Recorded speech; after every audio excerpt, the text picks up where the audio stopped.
Well, here we are again after some time. Hello, hello, Jeff and Lee. Hello, good to see y'all. Good. So we continue with our series of calls that we are having with Jeff Salzman. Lee and I have been really enjoying these calls. We're going through the 5 main elements of Wilber's integral map, what he refers to as integral theory. And so the elements are the quadrants, levels, lines, states, and types. And we've already done some videos and some conversations on the quadrants, the intelligences or the lines of development. And we've also talked about the stages of development, more specifically speaking, the structure stages. The structures being that the stages we already talked about, we primarily used spiral dynamics and Ken Wilber's levels of consciousness development in our conversations. These stages, vertical levels of development, have a certain architecture to each stage. There's a mimetic structure to each stage.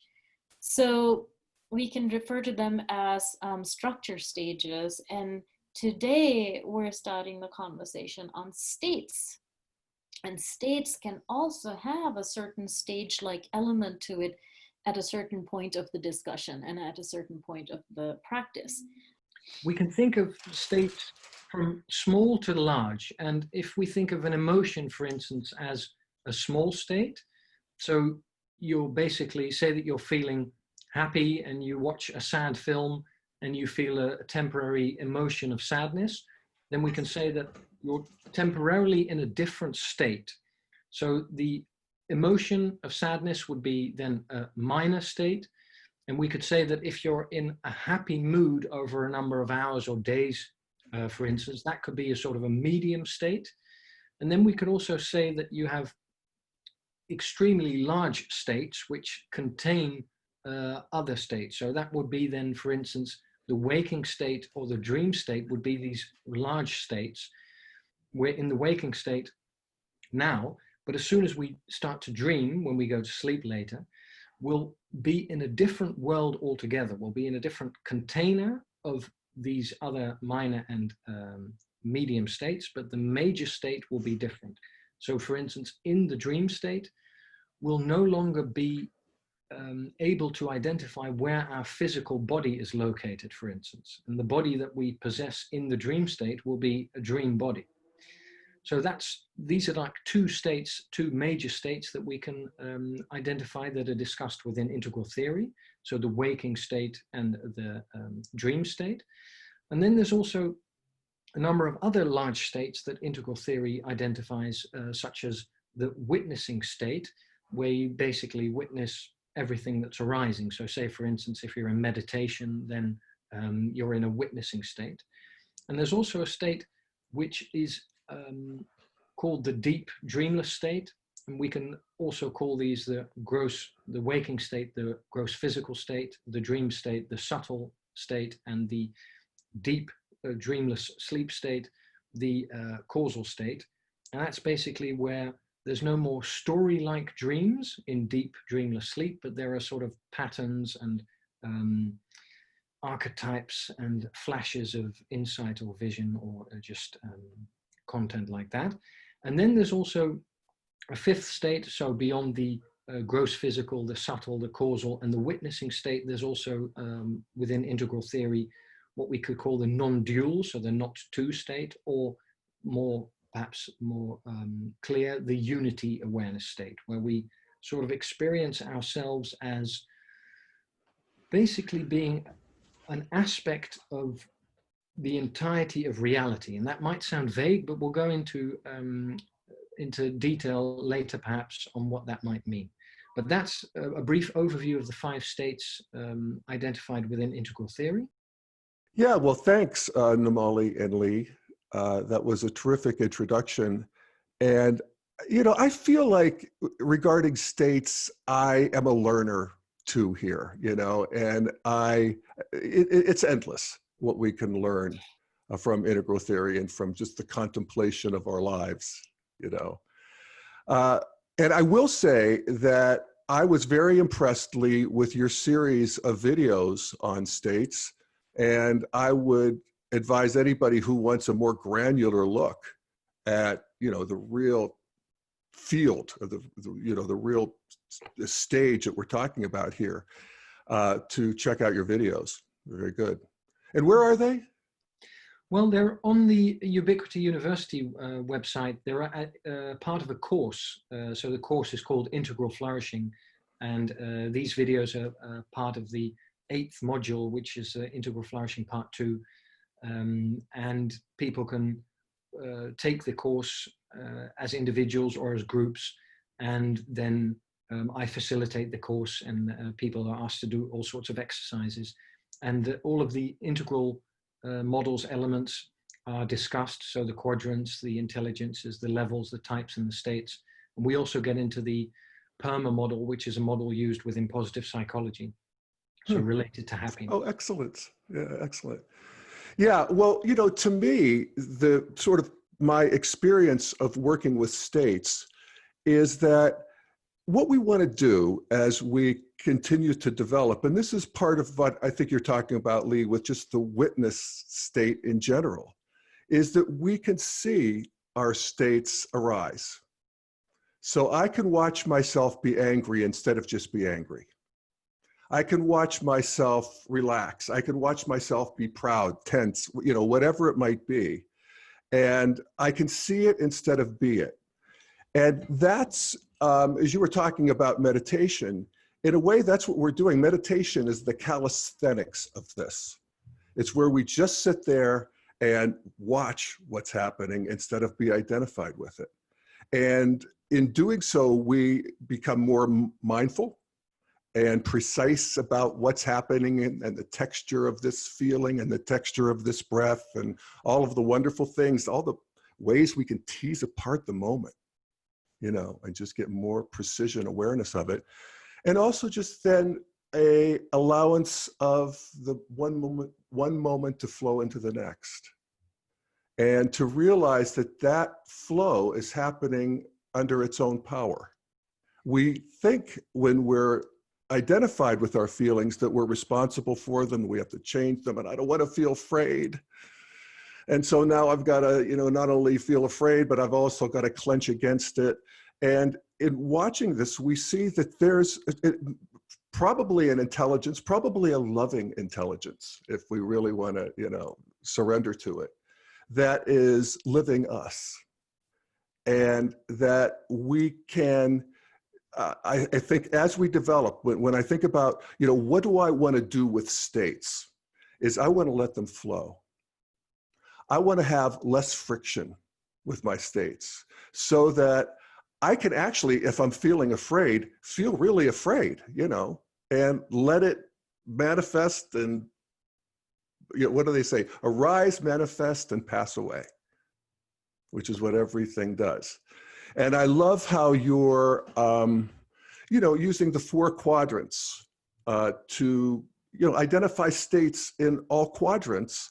And I always loved one of, Namala, you and I would sit with Ken and he would talk about this, Ken Wilber, and talk about weather being a state in the lower right quadrant. So I love that because I can relate to that in that weather, I have all kinds of preferences about the weather. You know, I want it to be nice. I don't want it to not be nice. So, but the weather's the weather. It comes, it blows through. There's nothing I did to make it happen. There's nothing I can do to make it not happen.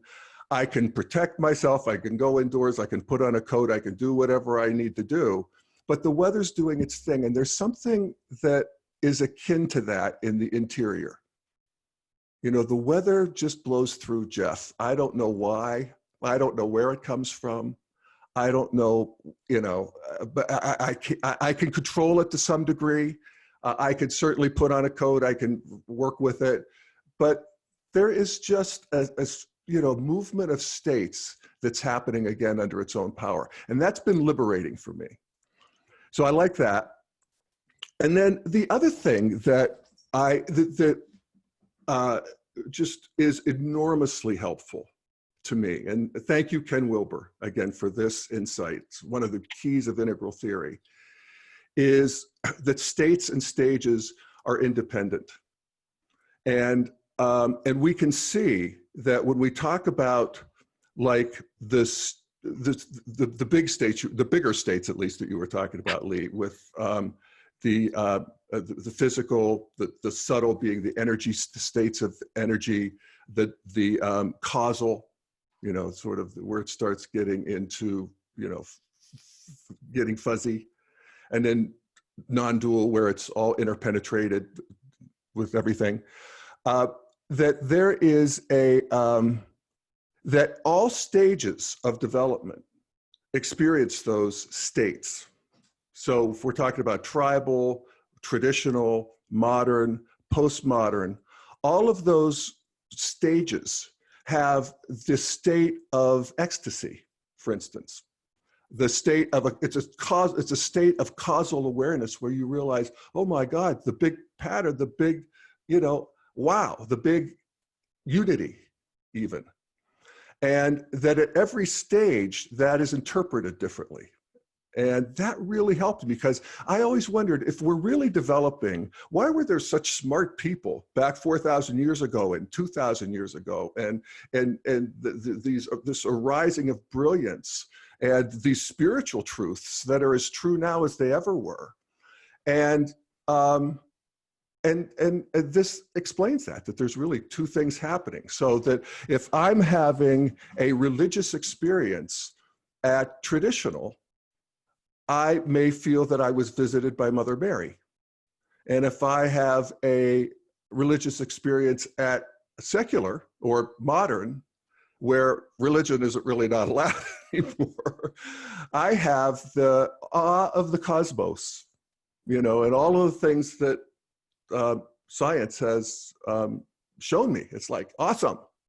And I can have an experience of that. And I can also have that kind of a unity experience, sometimes taking drugs, sometimes after a big experience like the birth of a child. It's just like, whoa. I remember my friend said when she had her baby that when she drove home from the hospital, it was like the whole world was stage lit.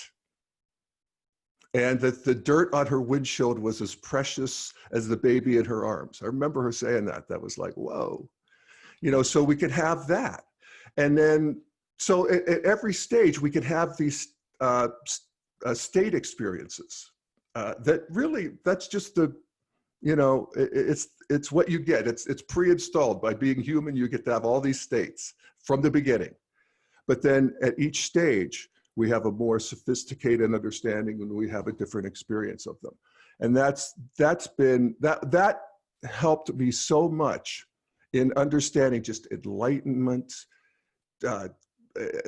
spiritual teachers, the history of all of it. It really helped things fall into place. So that's been my sort of felt experience with states. I'm not sure I have a whole lot more to offer here, but I'd love to hear what you guys have to say too. Yeah, I think the reason why states or the study of states becomes kind of fascinating, or one can be curious about, or who might find the study of states curious and fascinating, maybe in some ways people who have a little bit of an interest in spirituality. So they just might find it a little more fascinating in some ways, because otherwise there could be this sense of settling or just simply becoming aware, which is still helpful, of the phenomenal states, the everyday immediate felt experience of what my mood is or how I'm feeling, like how Lee said, you know, after watching a sad movie, I can really connect with that sadness in some ways. There's that moment-to-moment awareness of our phenomenal states that come and go. And also, like we've already talked a little bit about it within the I, because we've already talked about the quadrants, we can really see the correlation between the upper left and the upper right much more easily. If I'm feeling sad, perhaps I can really have a physical sensation of it in my heart. I can have, if I'm having a bad day, I could literally feel my shoulders sort of slouched, and I struggle to put one foot in front of the other sometimes. It's just like, ugh, feeling lazy. And or sometimes if I've broken my arm or something, the internal experiencing of that pain in the upper left. So we can do that. And also in the lower quadrants, in the social quadrants, we're talking right now while there is a lockdown in Boulder and in pretty much in many parts of the world because of COVID-19. So it's a surreal kind of reality that we're living through. And I think a lot of us are actually feeling together as a society, as a culture, the impact of this kind of global state, this pandemic state that's going on, which is also pointing us towards a truth of the state, that there is an impermanence to every state, internally, externally, individually and collectively. There is a certain impermanence to states. These phenomenal states especially come and go often. And then we talked a little bit about the natural states, the waking, dreaming, deep sleep states. And additionally, also, I think we might also want to mention there are states like what we refer to as the exogenous states. So these are states that are induced. You can change your state.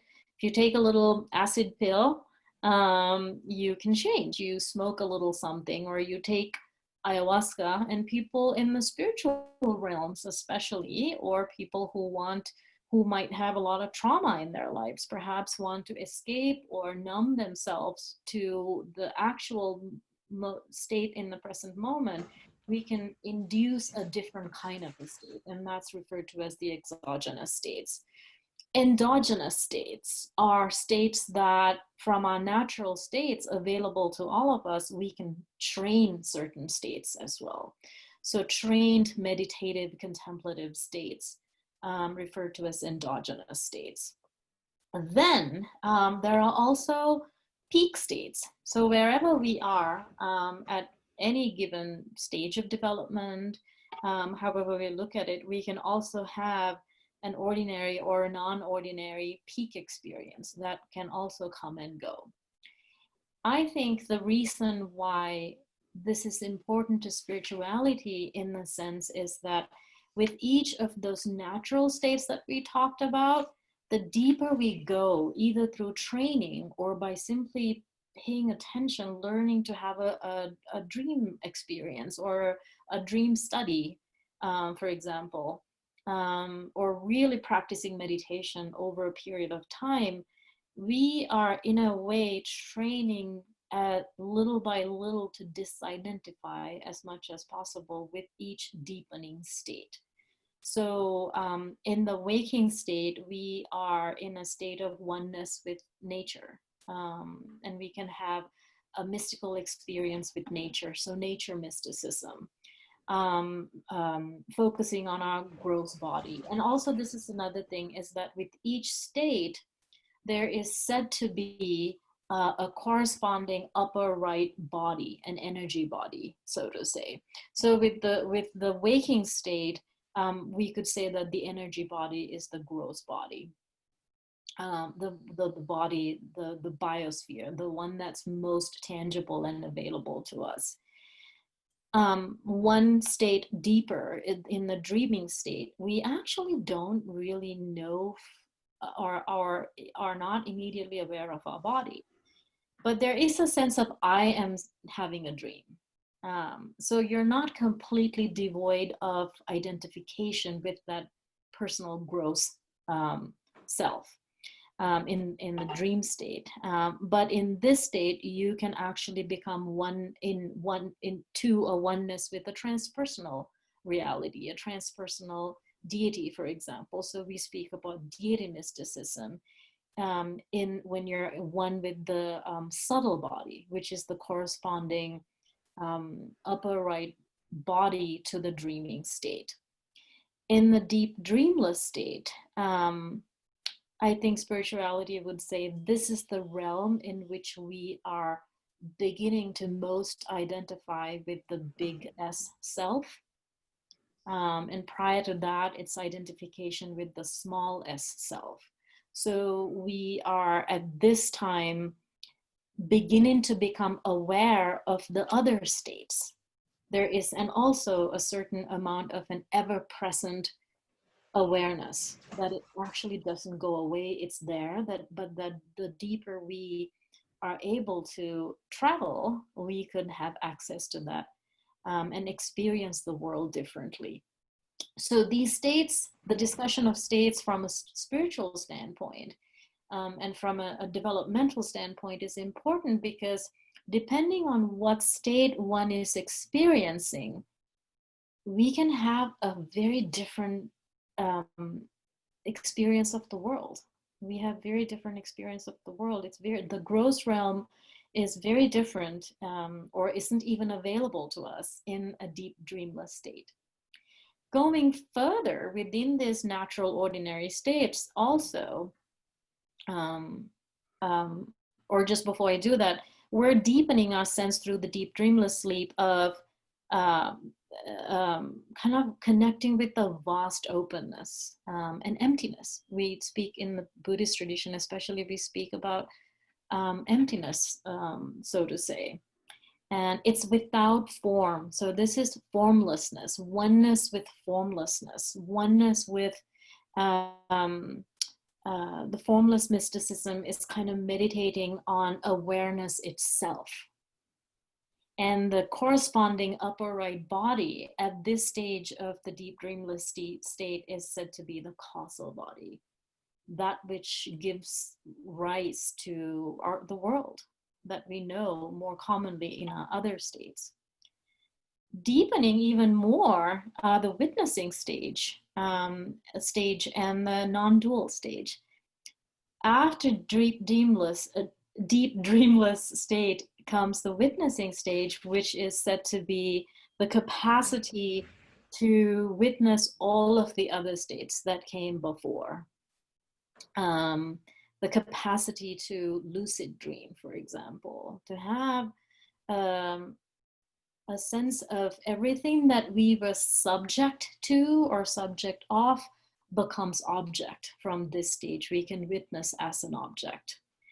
So really fascinating and interesting, because you at this point are really losing that kind of essence, the essential grasping and attachment to our relative reality, which is where most of the trauma, anxiety, stress, and the sort of the small states, the phenomenal small states that Lee was talking about, we really get a certain liberation from all of that. And beyond even that, with the non-dual state, is what we would refer to as you are no longer a you at all. You are simply, I wouldn't even say you are simply experience. I would say there is an experience, and there's only experience and experiencing. The satori that only knows itself, and there is an absence of identifying with any of the other states as an I. And so what this could also lead a little bit, connecting to what Jeff already talked a little bit about, there was an amazing discovery that Ken and others have made, and especially Ken has talked about this, is we talked about the stages in our previous calls. At a certain point, what Ken realized was that Ken Wilber and others had stacked these sort of spiritual states, these transpersonal states, on top of the stages. And so then, like you already talked a little bit about it, I think then the question came, it's like, wait a minute, like that doesn't really sort of make sense. Because do we have to go through all of these stages of development if we take stages of ego development or self-development using Jane Lovinger's stages or Robert Keegan's stages, Gibbs's stages, whatever stage, or spiral dynamics? Do we have to go through all these stages to experience a spiritual state? And that became kind of questionable. And then another question, like you already talked about, Jeff, was if enlightenment, again, important in the spiritual discussion, meant that going through all that, we had to go through all these stages, is what enlightenment was, then how could someone who lived 2,500 years ago have, what was his enlightenment? Because he didn't have access to all of the stages that we have access to now in these postmodern times. So was his enlightenment as important important when they didn't have access to the stages that we have access to now? So of course, you know, so these became really tricky questions. And I think especially between Alan Combs and Ken Wilber, they had some, I would love to have been in a room where they were talking about these things, but they realized that we all have a certain kind of a cosmic address. And they created, you know, imagining if you put any kind of stage development in a vertical drawing, and then you put the states that we just talked about, the waking, dreaming, deep dreamless, Turiya, or which is witnessing, and then Turiya Theta non-dual. If you put them across horizontally, we start to create this beautiful lattice, which was literally called the Wilber-Combs lattice, where we begin to see that regardless of what stage one might find themselves in, you still can have a state experience or a peak state experience, but that you will interpret it from the highest stage that is available to you. So I find that to be just really amazing. And I think when we speak about the cosmic address, we're talking about something like, what stage are we at? And from that stage, how do we interpret our experience, our states? So I think in some ways, this is why, if one is interested in spirituality, the discussion of states become more interesting. So perhaps I'm rambling, I'll stop. That sounds great, Namali. Very good. Yeah, I learned a lot. Lee, what are you thinking? Well, I agree certainly with everything, Namali, that you've been saying, but I would also say that states can be interesting for people who are also not that interested in spirituality, from my perspective, in the sense that one of the states we haven't yet spoken about yet is a reactive state. So people who are interested in having fruitful and constructive relationships, they also tend to be interested in states in the sense that defensive states and reactive states, where you get disproportionately emotional by a harmless stimulus, for instance, where sort of shadow material comes up, that these sort of states are also interesting to people, because the more you're able to bring awareness to these states, so as you were saying, Namali, to witness the arising of states within our awareness, the better we're able to sort of manage our own response to reality. So if we're speaking about the practical value of states, for instance, for me personally, cultivating witness states, so sort of through meditation, through awareness practices, has allowed me to see particular defensive states arising, so see myself becoming angry about things that are really not that serious or important, and then sort of creating tension within relationships because of that, but being able to see that and then to respond constructively to that by sort of consciously shifting from a state of being defensive or angry or a state of victimhood or a state of blaming or any sort of state like that. And then to move back into a state of observing. And as Jeff, as you were saying, to see that things arise. And I'm not sure what you said, I think arise, manifest, and then pass away again. And basically to be okay with that sort of weather flowing through us, as you were saying, Jeff. So I think there's more to states for people who are not necessarily interested in spirituality, if we are able to sort of translate what states are to daily practices. Oh, yeah. Yeah, absolutely. I totally agree. I just think that people who have a spiritual interest find this discussion more interesting because of what deep dreamless sleep, Turiya and Turiya Theta, the witnessing and the non-dual states are pointing us towards. But that said, I think in coaching, for example, we're constantly teaching people how to shift states.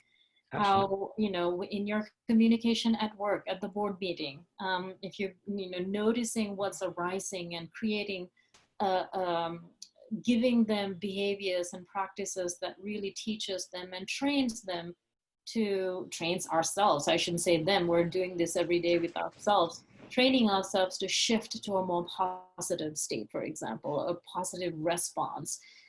From reacting to responding, responsibility, you know, what are we able to respond to?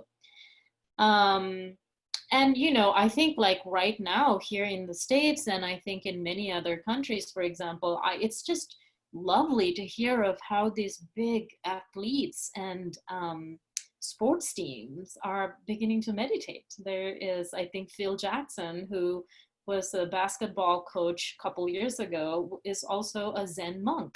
And he taught the Chicago Bulls to meditate. And I think the Seattle Seahawks are meditators as well.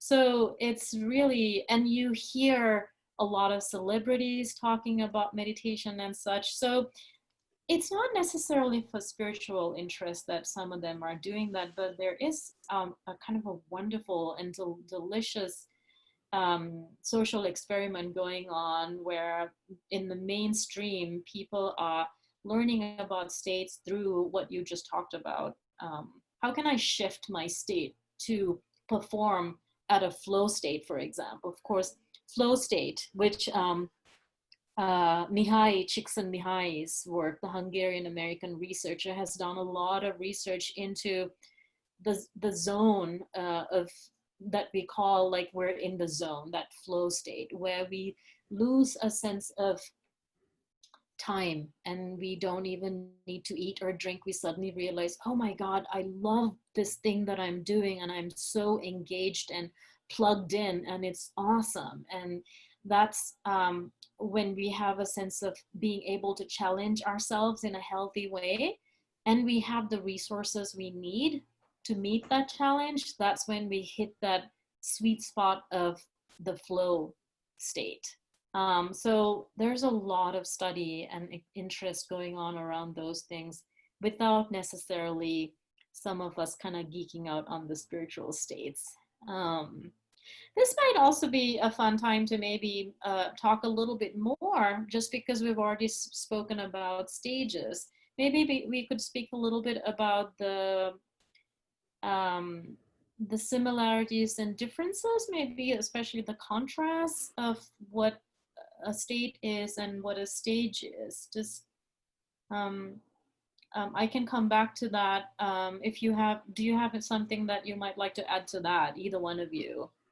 You know, what's different? Well, I would just point out a terminology that Ken Wilber uses that I think really is just simple back pocket stuff, and that is that states is the mapping of growing up, and states is the mapping of waking up, and we can be awake at different levels of growth, and you know, so that's really helped me.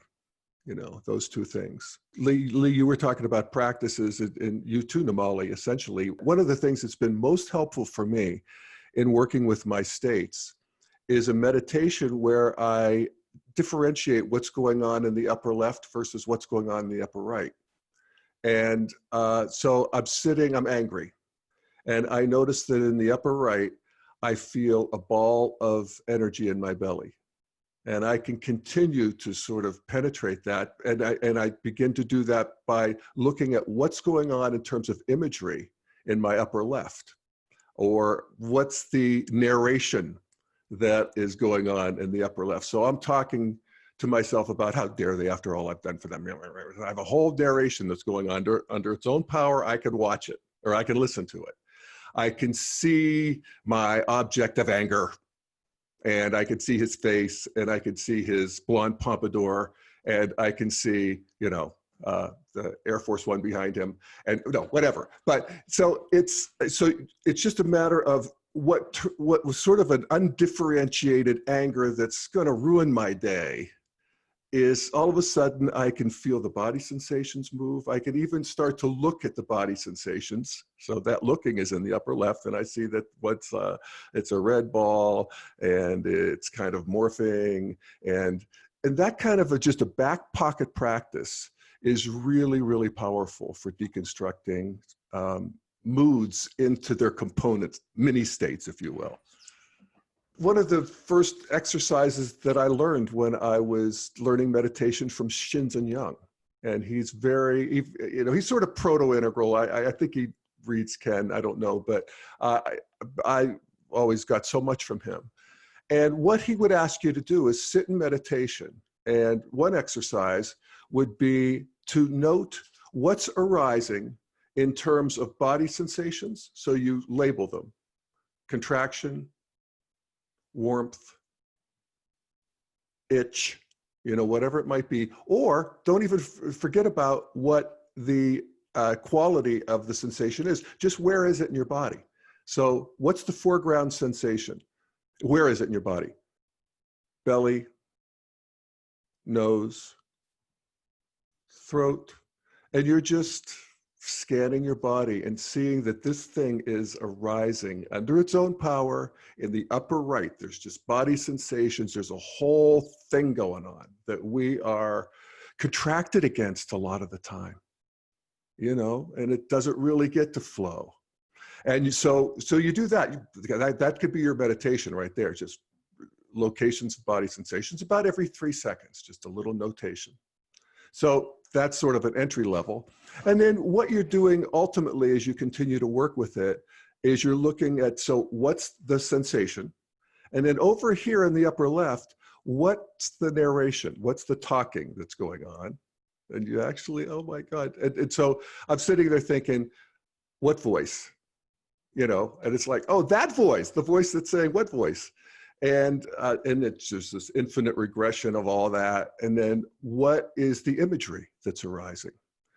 And what he says is, and it's very much aligned with aqua theory, is that our subjective experience is a sort of a fused combination of imagery, talking, self-talk, and body sensations. Those 3 things.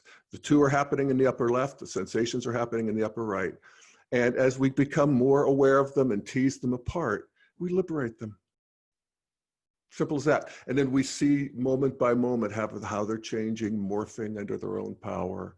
And it's a very, very powerful and delicious meditation.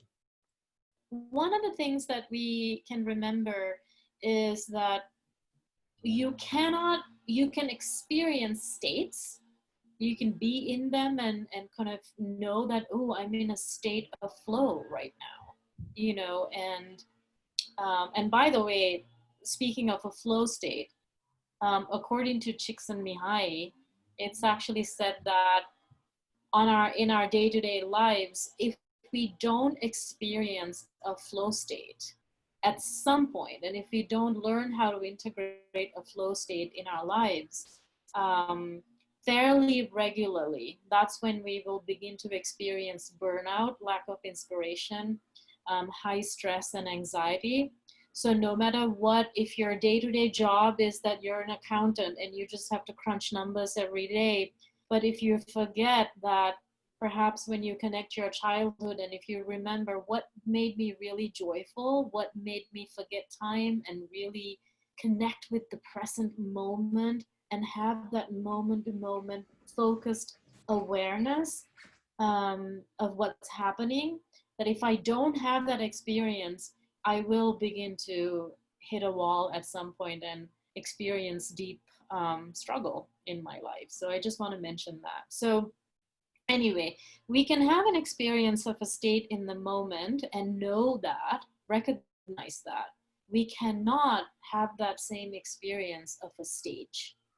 I can't experience a structure stage. I can't necessarily experience that, oh yeah, I am now in if I am a person in a postmodern level of development, I don't necessarily experience my postmodern level of development, witness that in the way that I can witness a meditative state or a flow state or a phenomenal state in that way. States can be trained. So you can actually undertake a certain injunction, a certain practice, and go through work with a teacher perhaps, or really learn how to meditate or contemplate and become better at it. We can't train to become a certain structure stage. It's the structure and those architectural mimetic structures are there, and we sort of evolve into them or not. We can't train, so we can't sort of sit on a meditation cushion and study about spiral dynamics until the cows come home, as sometimes Ken would say, and then come into the next stage available necessarily. So you can't do that with stages. Stages are somewhat fluid, so that transcend and include concept. We can have kind of be at a certain stage and then also experience the other stages that we've kind of left behind, especially with an integral stage of development. We can sort of experience that fluidity in some ways. States tend to be a little bit more exclusive, so you can't really be drunk and sober at the same time. You can sort of be only one of them. You can't really be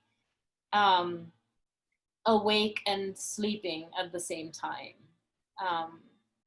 So there's that as well. But also stages are, I think a lot of research shows that the stages that we talked about and many of the stages have a verticality to it, and that they're sequential, that they unfold in a sequential way.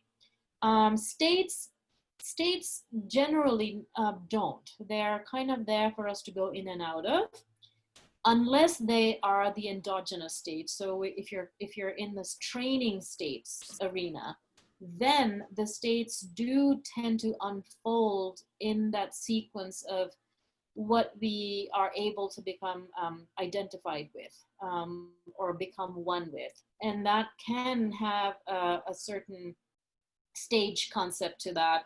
And so we would refer to those states as state stages, going from waking, dreaming, deep sleep to witnessing and non-dual. That does have a little bit of a sequential unfolding to that.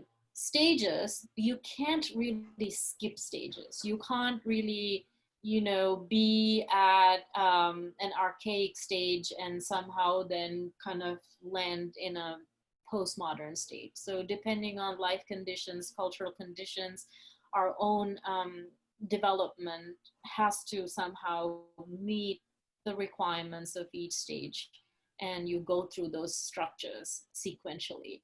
States, you can skip states. You can have peak experiences.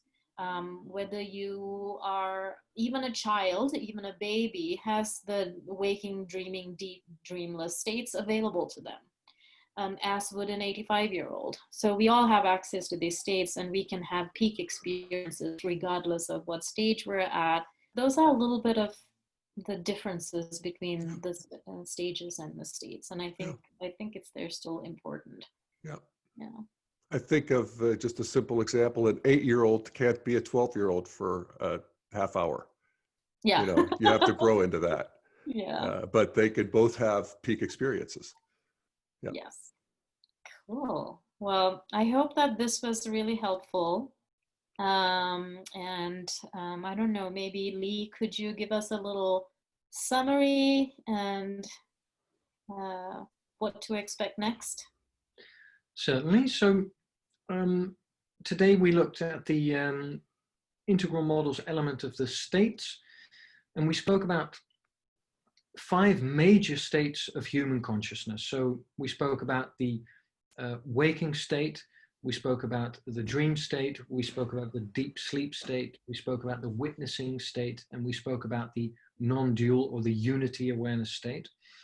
And we discussed how these states are basically, of course, temporary, and that through practice they can be made into more permanent types of states. So for instance, if we meditate very regularly, then what will tend to happen if we sort of persevere for a long period of time in our meditation practice is that then our daily life will become to be more infused by meditative awareness. So we'll become more mindful in the things that we're doing. And the same also goes, for instance, in the dream state. If we cultivate awareness or witness awareness in the dream state, then we end up with a sort of lucid dreaming, and we can train that as well. And the same goes for these peak performance states, such as the flow state. We can also train to be more susceptible to receive those states indeed, and to enter into those states. So that's basically an overview of these states, and the next time we'll have a look at the types, and we'll see that particular types of human beings have particular types of perspectives on reality that are really different from each other in fundamental and different states. And different states. Yeah, yeah. Lots of different states. Yeah. Yeah. True. So thanks everyone for watching, and Jeff and Omali, thanks for being yourselves and for sharing your wisdom. And we'll see each other next time. Thanks for having me. Thank you very much. Bye-bye.